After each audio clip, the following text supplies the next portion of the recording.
I see you. You believe you're doing all the right things, right? But you're still not healing. Healing individually or your marriage still isn't healing. Let me ask you something that might reframe everything you've been doing. How much of your strategy have you poured into fixing your marriage, right? The communication, the conflict, the intimacy, the trust, while quietly neglecting the one thing that holds it all together. Your walk with God, individually, not as a couple, not in theory, personally, daily, alive. Because here's what I learned walking through the fire of my own marriage, right? You cannot pour out what you have not received. And if you're running on spiritual empty, your marriage is running on fumes, right? Family, after betrayal, most couples do what makes sense. They get into therapy, they read the books, they have the hard conversations, they try to implement the tools, and some of it helps, I'm not going to deny that. But something still feels off, still feels stuck, still feels like they're building on sand. And here's why. Marriage is a spiritual covenant before it's a relational contract, right? It was designed by God, ordained by God, and it only functions at full capacity when both people are connected to God, not just connected to each other. Amos 3:3 asks, can two walk together unless they are agreed? That agreement just is an emotional compatibility, family.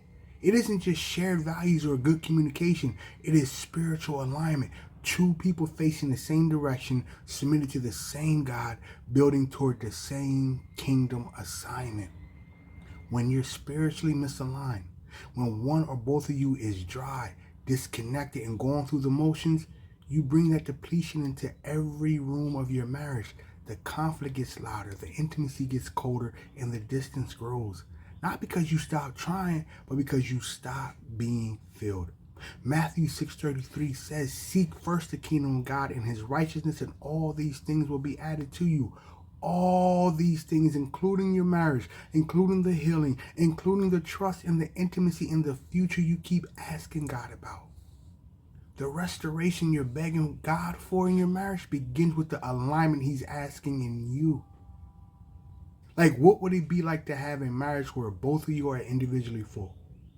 Drawing from the word, from prayer, from communication with God, and then pouring that overflow into each other.